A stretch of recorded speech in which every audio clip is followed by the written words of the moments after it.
Ayan, nakita na natin yung bagong partnership po between AMRSP and Wigen Energy Philippines. Sana marami pang mga kasama natin sa Consecrated Life ang ma-entice na mag-switch sa renewable and clean energy resources. And up next, we will finally meet our host congregation this week, the PDDM Sisters, and they will teach us about eco-bricking and bokashi composting. All that and more when we return Here in your new religious routine every Friday evening. We are The 8 p.m. Habits.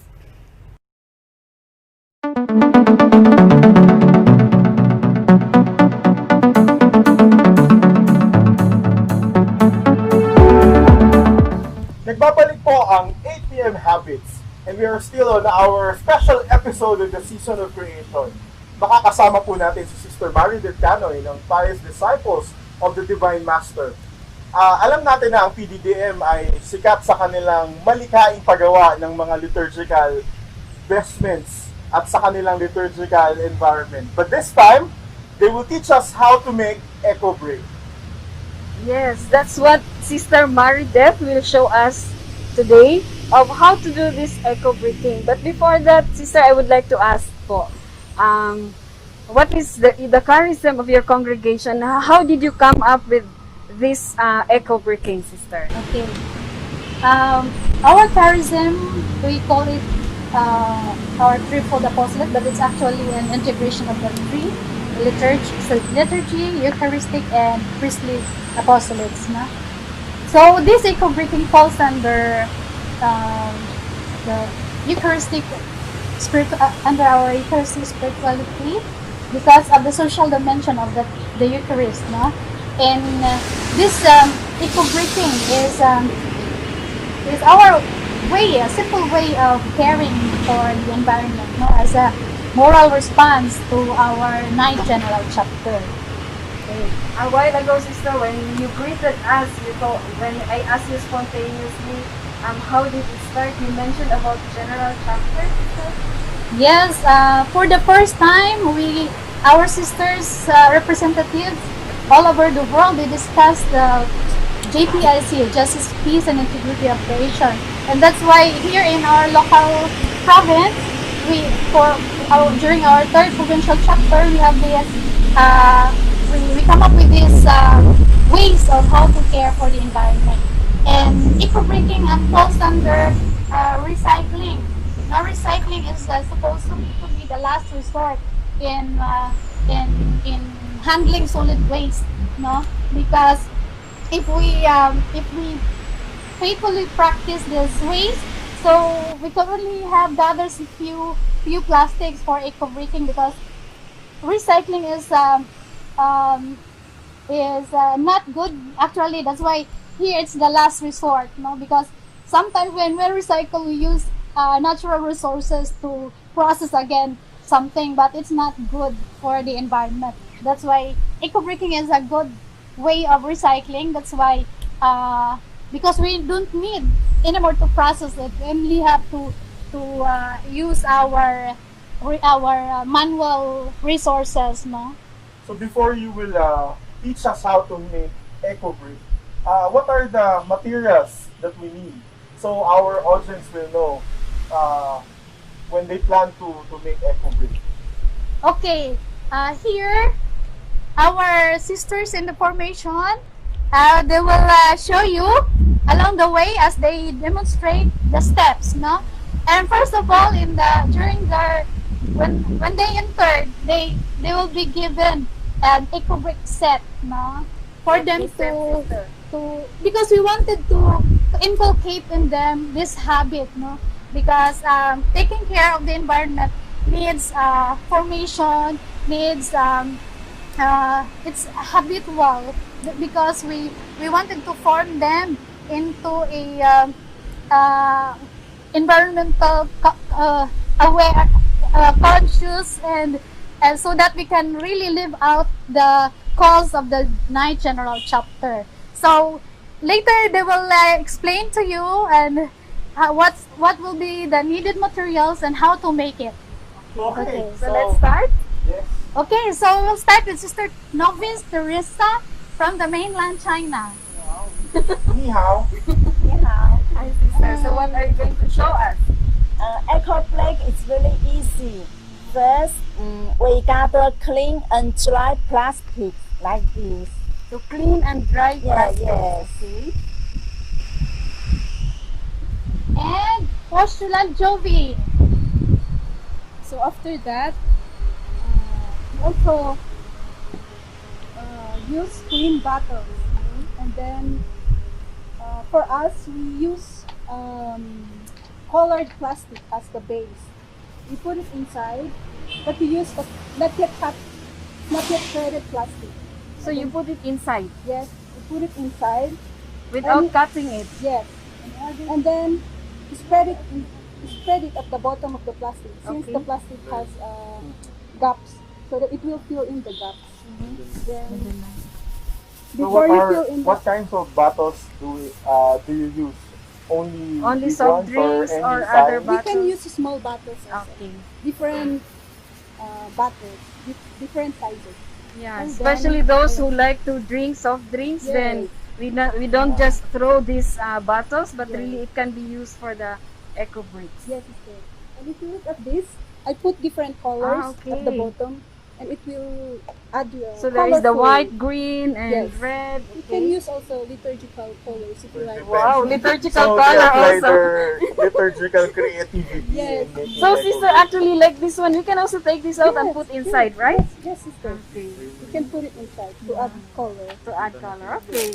You can But dry This is this. the second step actually. Ideally, you can use the same bottle so that it's easy for you to create something. Okay, that's good. Thank you, sister. And then what is the next step? Next step, postulant Elaine will help us explain the next step. Hello, sister. Hello, father. Yes. So, yung susunod po na step is to cut the plastic. So, Okay. we need to cut it finely so that it's easy for us to put inside the bottle. Okay. Ito po. I cut like this kasi especially pag malaki yung plastic, para mas madali, kailangan natin i-cut into 4 para mas mabilis din yung cutting natin. Okay. Parang nagtatahila ng chasuble. Yes. Diba? At ito po siya, mas mabilis kasi siya pag ipasok, pag Wow, they are so refined. Yan.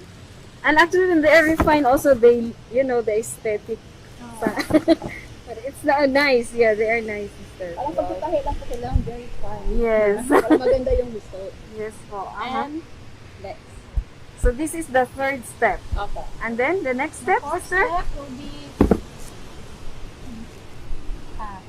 will be discussed to us by postulant Joyce. So, sister and father, it's not enough to just fill in the bottle. No? Uh-huh. So, you need to make it sure that it's compact, it is put tightly. So, like this one, you think it's already full, but when you push it, it will still give you space, and this space, if it's not that big, you can just use uncut plastic, soft plastic to fill it in. And this plastic is not just only to fill in, but it helps to press it tightly because it's wide, and then you can use it. You want to try this first? Yes, I want to try. You want to try? Yes.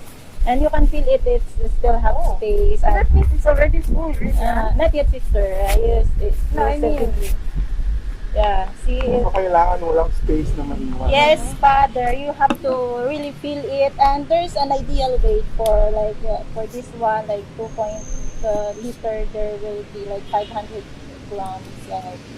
Yan, sa mga walang expression ng kanilang galit, ano? Dito nyo pwede Yes, gawin. father, No? this is Habang galit na galit kayo sa kumbento, pwede nyo ipasok yung plastic. Good release. Yes, father, you're right. Sorry. Okay. Now I know why are you introducing it to the formation community. It's a So, good release. yes. In a good release. Wow. Positive And then, release. this is the fourth, right? No, And this then is the fifth. Step Step? 5, sister. Good morning po. Morning. So, this is the Naimbag step na 5. Atan? Aldaw? Agsapa po. Oo, Ilocano. Yes, father. So, this is our, we can use different kinds of bottles here, different sizes. And the ideal weight of the size of the bottles, we will times it by 0.33 So, for example, this one is 1,500. The weight, yeah, the weight should be 500 grams. So, be sure that the eco bricks here are all squeezed or compact. So you mean you fill this bottle with plastic and then after that you weigh it. Yes, Yes, So sister. meaning if it is still lacking to that ideal weight, you have to add Yeah, more you need to plastic. add more. You need to squeeze more, sister. So the heavier, the better. Yes, Yes. Father. That's why the 1.5 liter should be 500 grams. Yes, Father. See? Double purpose so can use as a dumbbell. Build muscle. That's too light.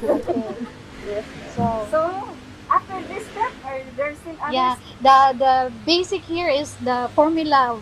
The number, the size of your bottle is equal to times 0.33. So that's the basic formula. Times Any 0.33. bottle can do.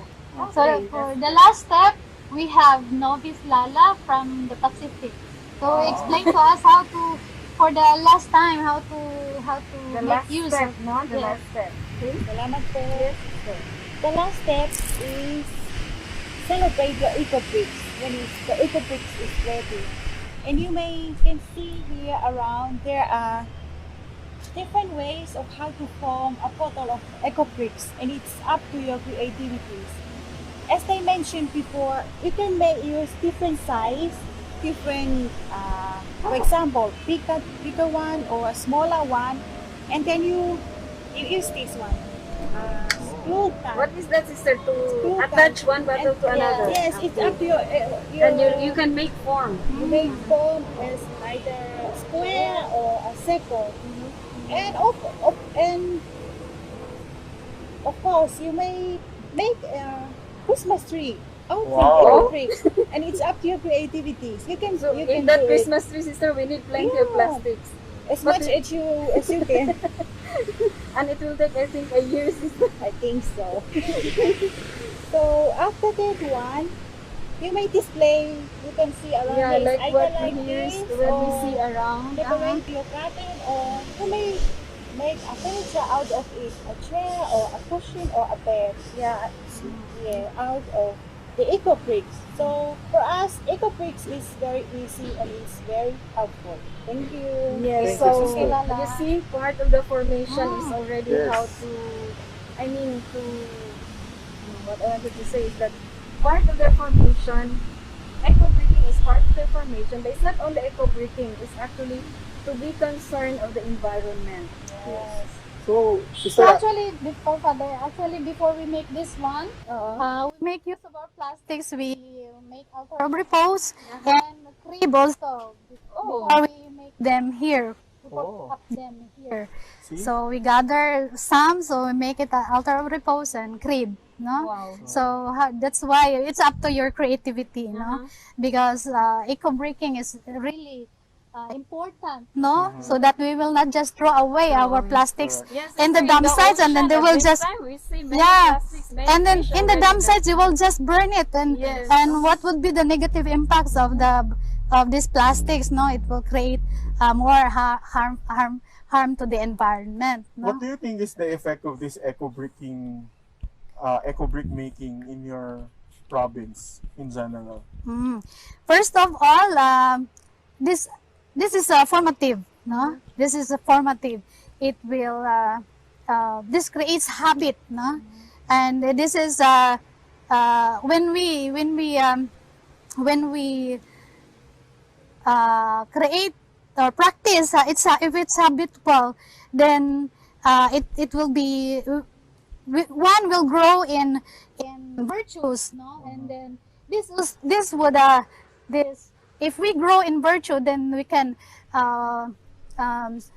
attain sustainability of the environment, no? And for the future generation. Are there challenges or trials when Yes, you yes. started to make to do the eco-bricking. introduce this ministry to the province? Challenges is not the exemption, Father. No, we all have, no, and times will come that we will be discouraged, no, because this is a provincial or even congregational kanang way of how to handle our waste, but sometimes because of the other sisters were very busy, so we cannot do our personal It really needs responsibility on commitment, how, sister. yeah. So but that's why it's um how to say yung it's a personal commitment, no, to have. First of all, we hear Pope Francis that it needs ecological conversion first before Yeah.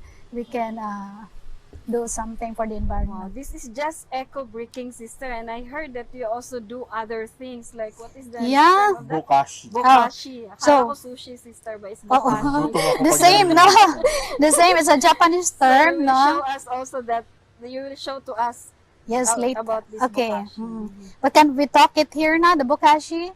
I think so. Or here, there. I So think we need to go we'll to... invite you. Yes. We'll invite you to the other To the portion other, of our convent so that you can also have a tour in our small area. wow. Okay. There you go. They just introduced eco bricking, eco brick making, and for the second part of our encounter with the PDDM sisters, they will teach us how to make bokashi.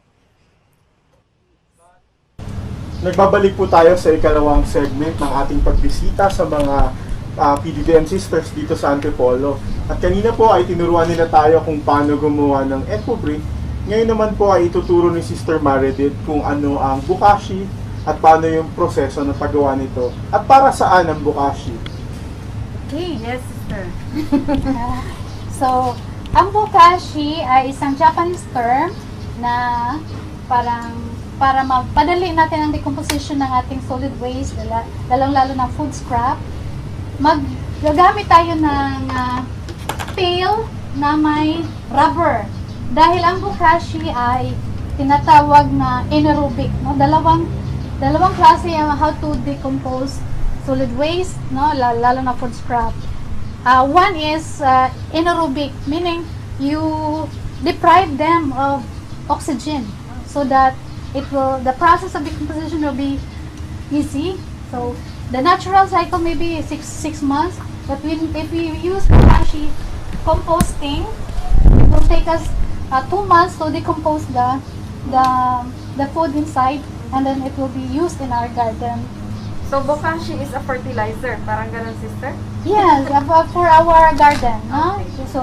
So it's we have juice, and then it's also good for pangdilig, and then also for as foliar fertilizers. But first we have to have a bokashi bran. Bokashi bran is a powder form.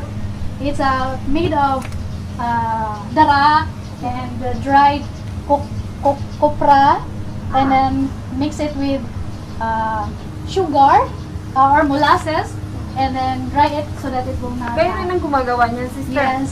Yes, and then actually you can research it how to make bokashi bran, because this is one element because this is a starter culture, your starter culture, because you are putting microorganisms into your waste inside.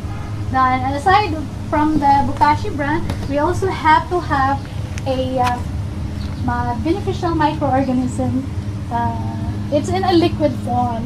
So this is made of ubod ng saging, and then we put it, we culture it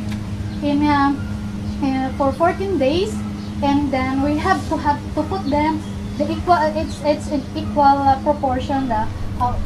For example, you have 10 kilos of your ubod ng saging, and then 10 kilos of your molasses also, or 10 liters, and then you leave it, and after 14 days you can harvest it, and then squeeze the residue, and then the liquid form. You have now that beneficial microorganisms, and millions of microorganisms are in there in your BMO. And so it's a mother now. Para kang you make a yogurt, it's a mother culture. So because it's hard to ferment and then the process, so we have to extend it, no? So your what do you employ to your bokashi pail is the extended form, no?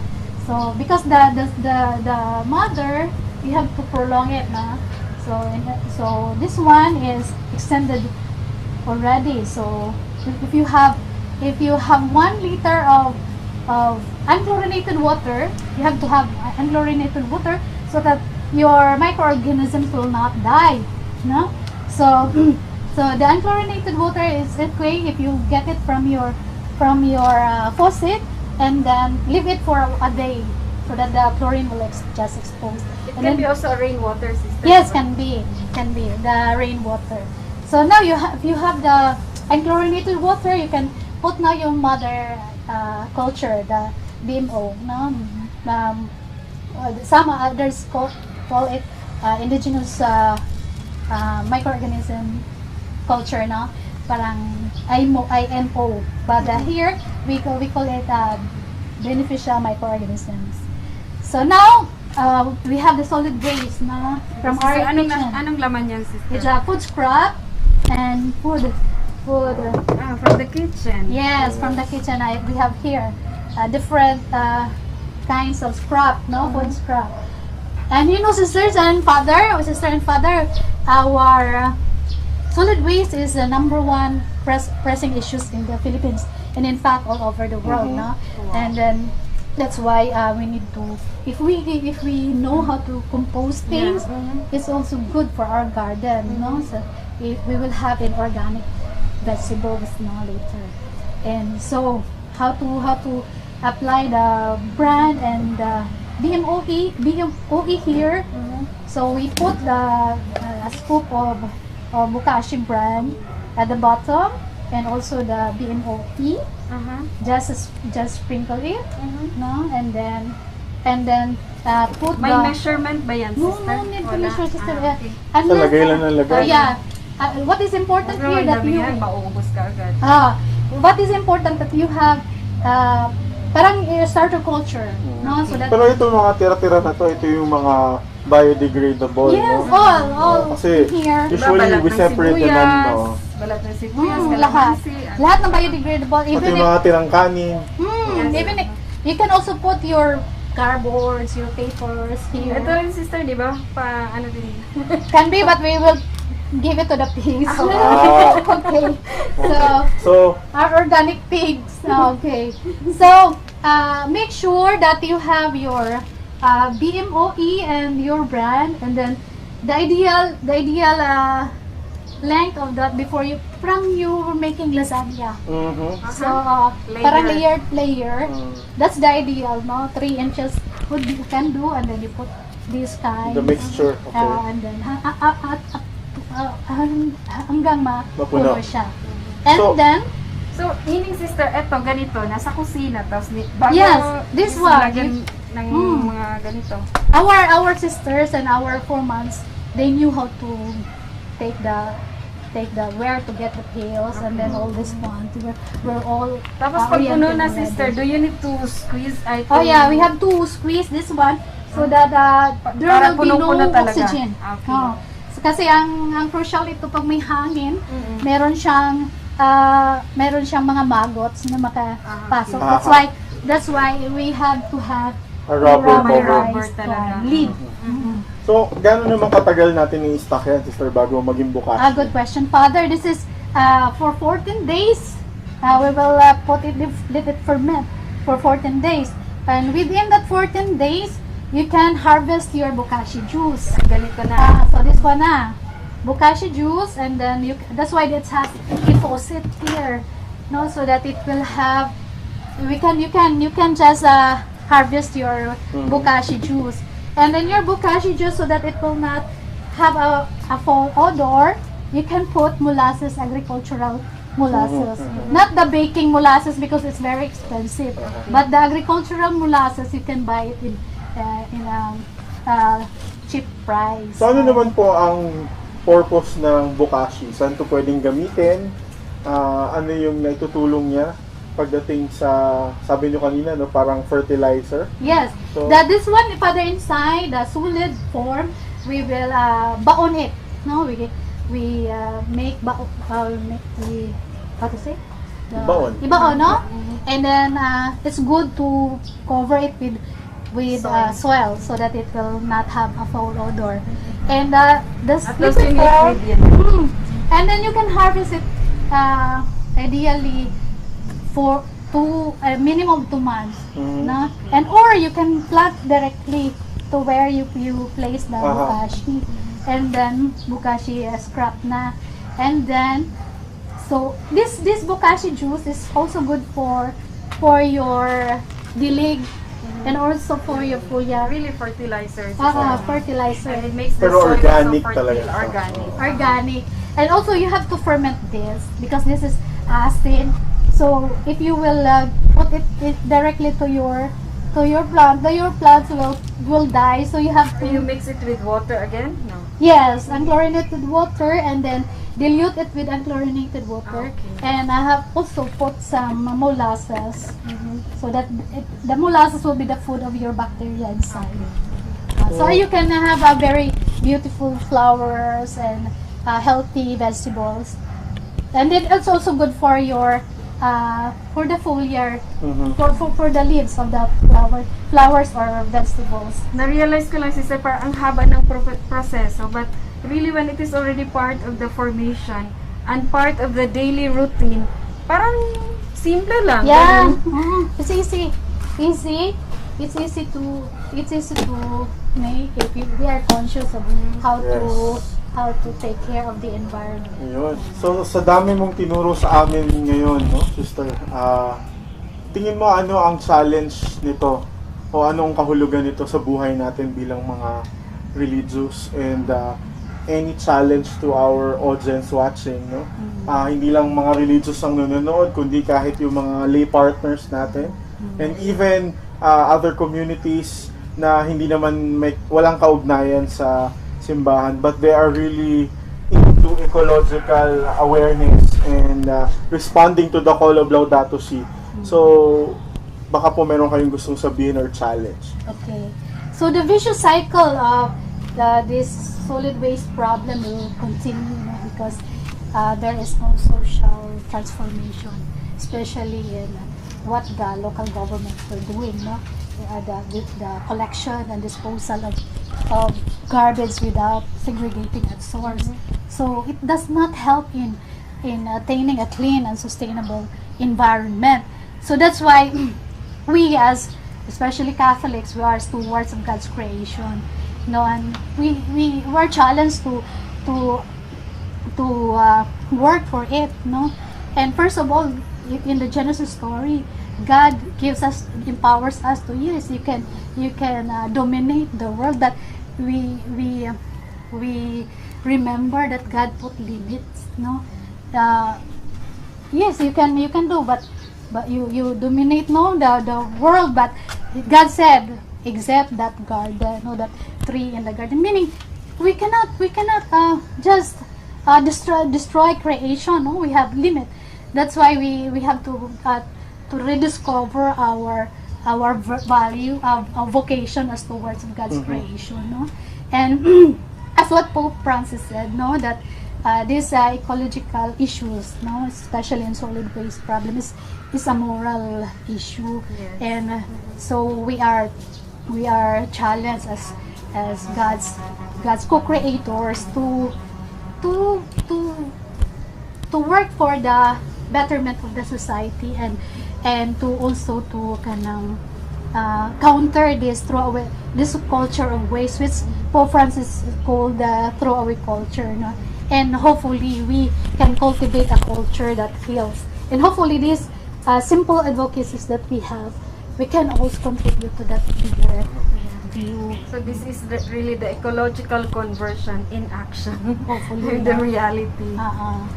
So we will show you one part. Go, my dear brothers and sisters, we have Sister Maribel from the Pious Disciples of the Divine Master, and we also thank Sister Mary Anthony, their provincial, for allowing us to feature their ecological ministry. And as she said, you will also see the other side of their ecological ministry as you stay put for this 8 p.m. habits. So thank you, Sister Maria.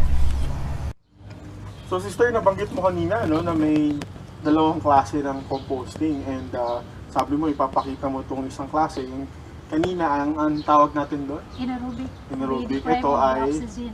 Ito naman is aerobic, meaning we have to have sunlight, air, and water here. So it's so that the decomposition process will go on. So this also where our bokashi goes, so that it will become the starter culture of our shredded leaves. No? So, paano po yung process nito? So we cut this, the twigs, the leaves, everything. You can put it here, and then the branches. If it's 1 inch diameter, so you can cut it here. No? So now we have. Kagaya nito, sister. Yes, So, but- dito. And, but we have to have. We will remove the. We will remove the other sides, so that it will be. It can fit here. Okay. So for the twigs here, and then for the leaves in this panel. No? So, sinabi mo, sister, mas maganda pag presko pa. Yes, because it's Easier. easy. And green leaves are very rich in nitrogen, Okay. and the brown leaves are rich in carbon. Carbon also. If it's good composition for our composting. And we have the bokashi, so it will decompose Mix it with bokashi. easily. Oh, So okay. here we have here the how to say this one, Compost. so compost already, and it's ongoing. The it will age, and then if it's you can sense that it's ready to be applied to your plants, because it will not if you feel it's not hot anymore, Okay. because the nitrogen and the carbon will make your compost. Ilang days po yun, sister? This one is natural. This is aerobic, so maybe 4 to 5 to 6 months, so we can harvest it. Pero kailan na, sister, kasi hindi naman maamoy, di po ba? It will after few months, the amoy of the bokashi, it will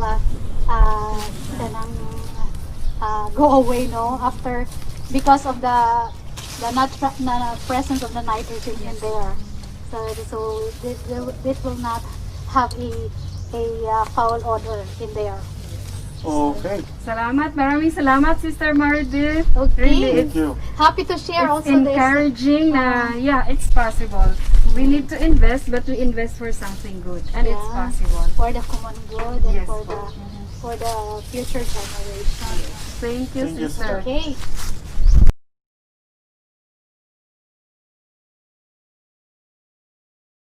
Nagdaan na naman ang ating isang episode ng The 8pm Habit, Sister Happy. At next week, abangan po ninyo ang pagpapatuloy ng ating 6-week special para sa Season of Creation. Actually, excited talaga ako kanina when we came here sa PDDM. Sige, of course, knowing that the sisters will show us how to do the eco bricks, at the same time this bokashi composting. Parang I found it after that Sister Meredith showed us the process, parang na-realize ko, yeah, we need to invest, pero we invest for something good.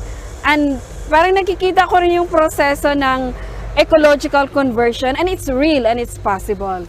Ako, simple lang ang realization ko. Iba talaga kapag actual at hindi teorya. Yes, Kaya sa mga religious na nanonood ngayong gabi, ito po ay isang example lamang para ma-enhance natin ang ating mga ecological ministries. Yes. So, ano pa bang aabangan nila next week, no? Abangan nila yung tandem natin ng Jesuit Communication, With the OPNE. Office of Promotion for the New Evangelization, at syempre ang AMRSP, ang isang konserto na, Ano yan? basta yun na po yun. Abangan nyo po sa susunod na episode. Huni ng Sangnilikha. Huni ng Sangnilikha, ayan. And join us again as we bring to you the latest from the consecrated life, the church and society. I am Sister Happy Montecillo of the Daughters of St. Anne. And again, mula po dito sa Divine Master Convent sa Antipolo City, I am Father Angel Cortez from the Order of Friars Minor. We have been your companions in your new religious routine every Friday evening. We are The 8 p.m. Habits.